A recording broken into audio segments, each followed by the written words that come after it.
Welcome to The Explainer.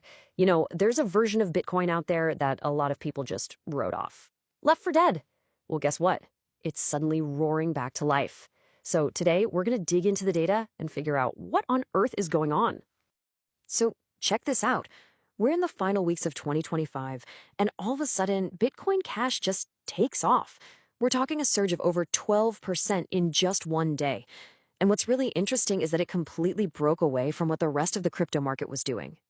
So, of course, the big question is, why? Why now?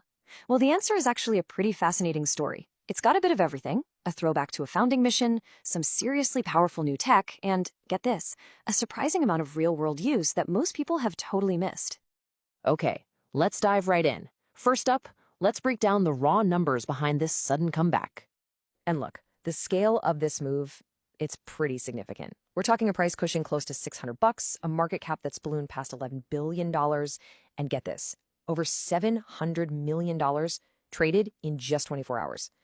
Let's be really clear here. This isn't some tiny coin getting a random pump.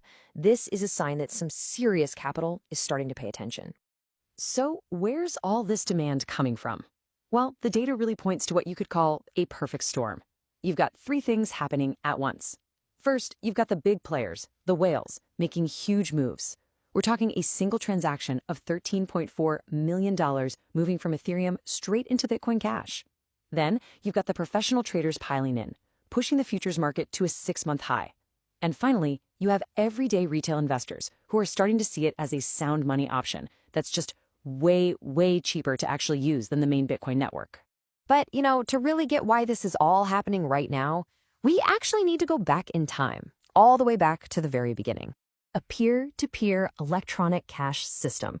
This right here, this was the title of Satoshi Nakamoto's original Bitcoin white paper. Think about that. The initial promise wasn't about digital gold or a store of value. It was this simple but incredibly powerful idea.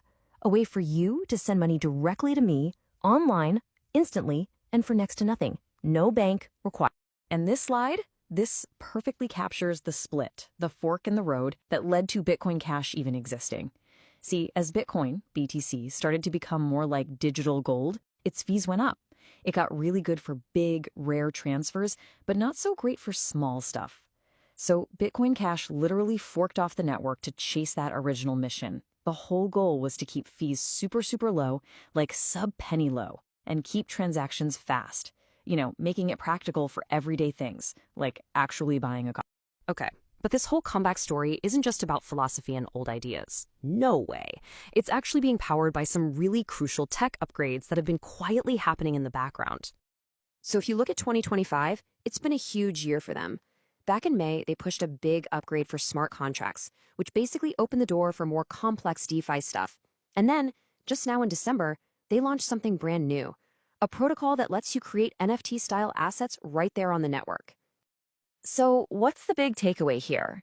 It's that in the span of just 1 year, Bitcoin Cash went from being just a payment system to something much more.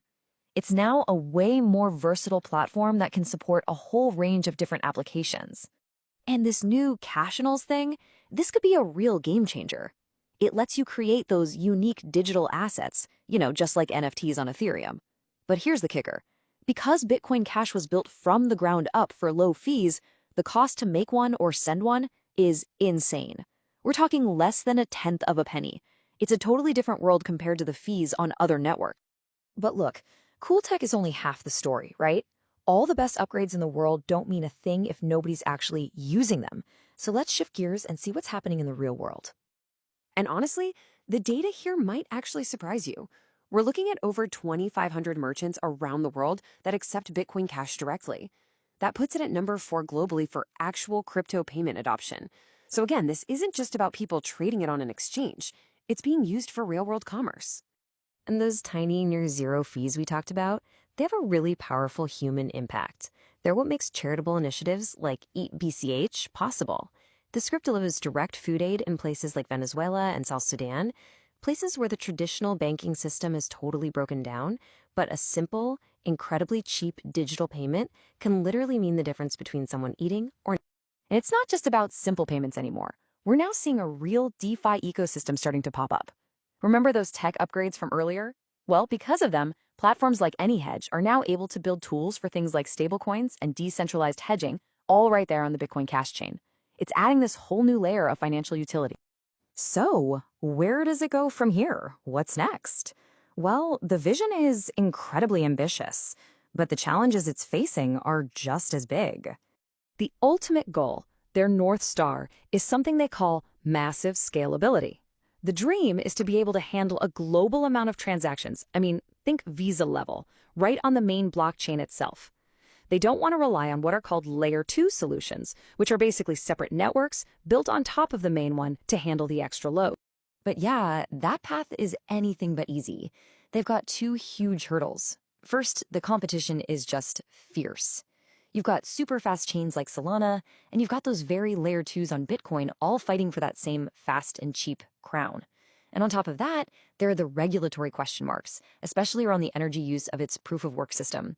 That's a huge concern for the big institutional investors they'd need to win over. And all of this leaves us with a really fascinating final question. Is Bitcoin Cash's whole focus on simple, cheap, on-chain payments, is that a glimpse of where crypto is headed? A more practical, useful future? Or is it just an old-school relic fighting a modern war against newer, more complex tech? Honestly, the answer to that is probably going to define the next chapter for the whole idea of electronic cash.